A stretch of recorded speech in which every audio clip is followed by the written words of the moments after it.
불통도 역대급. 윤 취임 1년 기자회견조차 패싱. 김호경 에디터. 신년 기자회견도 출근길 문답도 취임 1년 기자회견도 안 하는 불통 대통령. 회의 1시간 중 59분을 혼자 얘기할 정도로 수다스럽다는 일명 59분 대통령이 정작 기자회견은 악착같이 회피하고 있다. 병풍 같은 참모진이나 국무위원들과 달리 기자들에게선 곤혹스러운 질문이 나올 수 있기 때문이다. 이는 대통령 직선제 이래 최초로 취임 1년이 되도록 야당 지도부와 단 한 번도 회동하지 않는 태도와 일맥상통한다.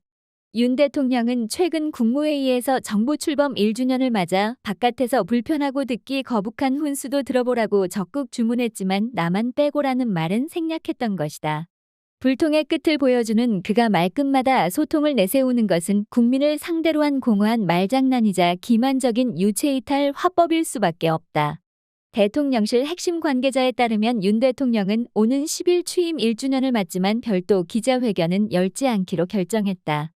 연합뉴스 대통령실 출입기자는 이 소식을 전하는 기사에서 일말의 지적은커녕 대통령실 앞 용산어린 이정원 개장을 앞두고 지난 2일 기자간담회를 가진 만큼 일주일 만에 비슷한 행사를 진행할 필요성을 느끼지 못하는 것으로 보인다고 수긍한다는 듯이 설명했다.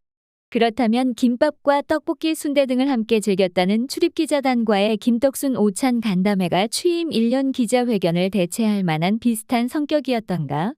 물론 전혀 그렇지 않았다. 그간의 국정 운영 평가와 향후 비전에 관해 파고들거나 예리한 질문과 비판적 추궁 같은 건 없었다. 대부분 한담과 덕담을 늘어놨을 뿐이다. 이런 식이다. 미국 가셔서 재미있는 얘기들 좀 전해주십시오. 아메리칸 파이를 어떻게 부르셨는지 들을 수 있을까요? 하버드대 갔을 때 질문이 날카롭지는 않으셨어요? 대통령께서 역대 대통령분들보다 취임 초기에 지방을 제일 많이 방문하셨는데 그만큼 지역 발전에 대한 애정을 갖고 계신 것이라고 저희가 분석하고요. 지역을 그렇게 많이 강조하시는 특별한 이유 같은 것을 가지고 계신지요? 대구에서 시구하실 때도 연세나 그동안의 커리어에 비춰봤을 때 공을 잘 던지신다 이런 평가도 있었습니다. 이번에 만찬 노래도 다들 놀랐지 않습니까? 그리고 의회 연설도 다들 놀라는 분들이 많을 테고 그래서 스타덤이 그 전과 비교해서 생기신 것 같은지 그 다음에 스타덤을 실감하고 계시는지요? 넷플릭스는 첫 번째 일정이었는데 분위기는 어땠나요? 대통령님께서는 우리나라의 모든 고급 정보를 다 보고 받으시고 다 아시잖아요. 1년 동안 하시면서 비판하거나 공격하는 여러 가지 목소리들 중에 참고할 만한 것도 있지만 팩트 자체를 잘 몰라서 그런 것도 많을 텐데 고급 정보와 모든 정보를 다 알고 계시는 입장에서는 어떤 측면에서는 답답하신 것도 있을 것 같다는 생각을 많이 하거든요. 사실대로 다 이야기할 수도 없고 이런 한가롭고 낯간지러운 궁금증들이 기자회견을 대체할 수는 없다. 윤 대통령 역시 긴장감이라곤 조금도 없이 재담과 깨알 지식을 마음껏 과시했다. 기자실에만 있으면서 햇빛을 못 보면 비타민 D가 부족해서 건강이 안 좋아집니다. 그런데 오늘 여러분, 파인그라스라고 이름을 제가 붙였습니다. 여기에 소나무도 있고 잔디도 있길래 근데 여기에서 여러분이 햇빛 쬐면서 김밥에 순대 이렇게 드시는 것을 보니까 여러분 아마 오늘 건강에 조금 더 좋아질 것입니다.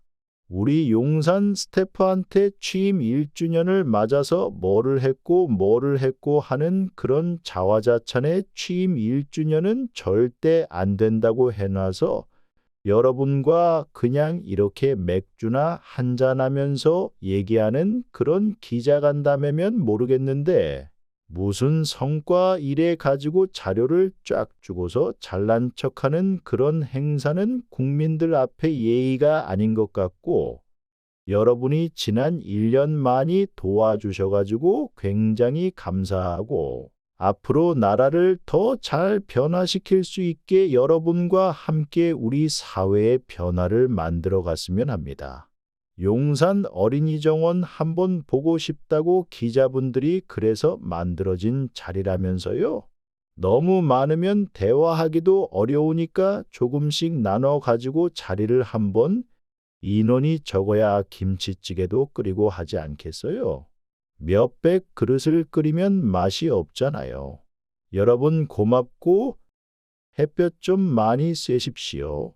오늘 보기 좋습니다. 2019년도에 기생충을 우리 식구와 보고 나오면서 이런 것은 엽기적인데 이런 것을 보자고 하느냐 이랬는데 오스카상을 몇 달 후에 받더라고요. 그때는 이해를 못했어요. 이번에 미국에 가서 테드 회장하고 얘기하면서 깨달았어요. 기생충을 보세요. 못 사는 사람, 잘 사는 사람 다 있어요. 그러니까 스토리가 아주 매력적이라는 이야기예요. 연합뉴스는 취임 1년 기자회견을 안 한다는 해당 기사에서 윤 대통령은 다만 기자들에게 조금씩 나눠서 자리를 한번 인원이 적어야 김치찌개도 끓이고 하지 않겠어요 라며 소규모 간담회 등 지속적인 소통 의지를 나타냈다고 전했다.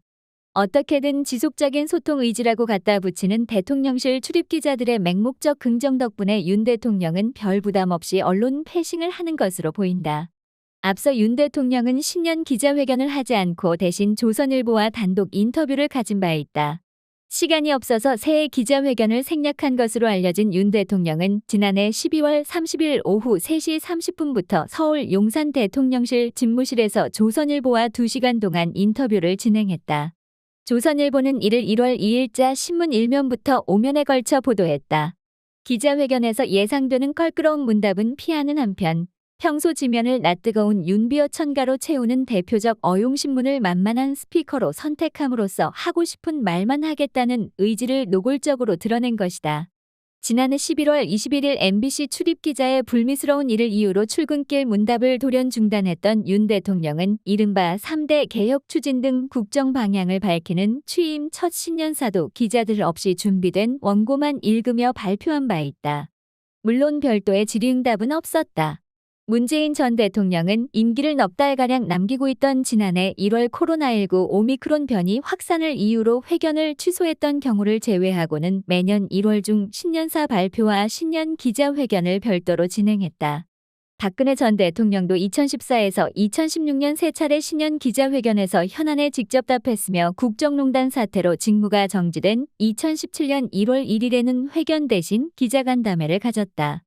신년 기자회견과 시기적으로 가까운 취임 1년 기자회견을 건너뛴 대통령들도 있지만 둘 다 안한 역대 대통령은 이명박 전 대통령이 유일했다. MB의 유산을 다각도로 계승해온 탓인지 윤 대통령은 이마저도 이전 대통령을 따라한 셈이다. 윤 대통령의 기자회견은 지난해 8월 17일 취임 100일 때가 처음이자 마지막이었다. 대통령실은 대신 윤석열 정부 출범 1년 나라가 이렇게 바뀌고 있습니다라는 제목의 소책자를 배포하고 바로 서는 대한민국을 위한 대통령의 약속이라는 영상 5편을 유튜브 윤석열TV를 통해 공개하고 국정홍보 영상을 송출하는 3D 전광판을 서울 시내 곳곳에 띄우며 KTV를 통해 특집 프로그램을 집중 방영하는 등 자화자찬에만 열중하고 있다. 제가 언론인 여러분 앞에 자주 서겠다고 약속드렸습니다. 언론과의 소통이 궁극적으로 국민과의 소통이라고 생각을 하고 앞으로도 민심을 가장 정확히 읽는 언론 가까이에서 재연도 쓴소리도 잘 경청하겠습니다. 언론의 자유는 우리 사회를 더 나은 방향으로 변화시키는 큰 원동력이라 생각합니다. 권력이 부패하지 않도록 감시하는 것은 기본이고 국가와 사회의 중요 자산인 다양성 확보에도 언론의 자유는 매우 중요합니다. 윤 대통령이 당선되고 얼마 안 된 지난해 4월 6일 신문이날 기념 행사에 참석해서 했던 말이다. 그의 무수한 허언 중 빙산의 일각이라 그리 놀랍지는 않을 것이다.